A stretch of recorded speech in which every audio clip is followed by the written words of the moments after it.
ഗവർണർക്കെതിരെ രാഷ്ട്രീയം കളിച്ച പോലീസ് കമ്മീഷണർക്ക് ഒടുവിൽ കസേര തിരിച്ചു. ബംഗാളിൽ ഗവർണർക്കെതിരായ നീക്കങ്ങൾക്ക് പോലീസ് സേനയിൽ ചരട് വിളിച്ച കൊൽക്കത്തയിലെ പോലീസ് കമ്മീഷണർക്ക് ഒടുവിൽ കസേര തെറിച്ചു.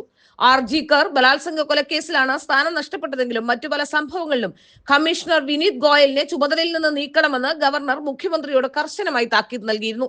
രാജ്ഭവനെ അപകീർത്തിപ്പെടുത്താൻ ശ്രമിക്കുകയും രാജ്ഭവൻ അനുമതി നൽകിയിട്ടും ഗവർണർക്ക് നിവേദനം നൽകാൻ വന്ന സംഘത്തെ പോലീസ് തടയുകയും ചെയ്ത സംഭവത്തിൽ കമ്മീഷണർക്കെതിരെ കർശന നടപടി സ്വീകരിക്കണമെന്ന് ആവശ്യപ്പെട്ട് ഗവർണർ കേന്ദ്ര ആഭ്യന്തരമന്ത്രിക്ക് കത്ത് നൽകിയിരുന്നു. ഇക്കാര്യത്തിൽ കേന്ദ്ര സർക്കാർ സംസ്ഥാന സർക്കാരിനോട് റിപ്പോർട്ട് ആവശ്യപ്പെടുകയും ചെയ്തു.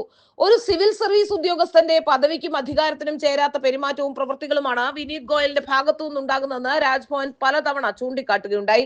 ആർജിക്കർ സംഭവത്തിൽ തെളിവ് നശിപ്പിച്ച് പ്രതികളെ സംരക്ഷിക്കാൻ ശ്രമിച്ചു എന്ന ആരോപണം ഉണ്ടായപ്പോഴും കമ്മീഷണറെ ഉടൻ നീക്കം ചെയ്യണമെന്ന് ഗവർണർ അന്ത്യശാസനം നൽകിയിരുന്നു. സുപ്രീം കോടതിയും പോലീസ് നടപടികളിൽ അതൃപ്തി രേഖപ്പെടുത്തിയിരുന്നു.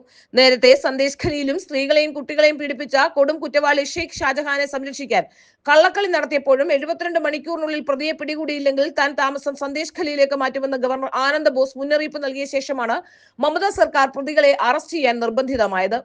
കളങ്കിതനായ ഉദ്യോഗസ്ഥൻ എന്ന കാരണത്താൽ ഇക്കൊല്ലത്തെ സ്വാതന്ത്ര്യദിനത്തിൽ രാജ്ഭവനിലെ വിരുന്നിൽ കമ്മീഷണറെ ക്ഷണിക്കാതിരുന്നിട്ടും അനധികൃതമായി പങ്കെടുത്ത കമ്മീഷണർക്കെതിരെ ആ പ്രവൃത്തി ഭവനഭേദനമായി കണക്കാക്കി നടപടിയെടുക്കണമെന്ന് രാജ്ഭവൻ മുഖ്യമന്ത്രിയോട് ആവശ്യപ്പെട്ടിരുന്നു. ഇപ്പോൾ വിനീത് ഗോയലിന്റെ കസേര തെറിച്ചിരിക്കുന്നു. പദവിക്കും അന്തസ്സിനും ചേരാത്ത പ്രവൃത്തികളാണ് കമ്മീഷണറായിരുന്ന വിനീത് ഗോയലിന്റെ ഭാഗത്തു നിന്നുണ്ടായത് എന്നാണ് കണക്ക് കൂട്ടപ്പെടുന്നത്.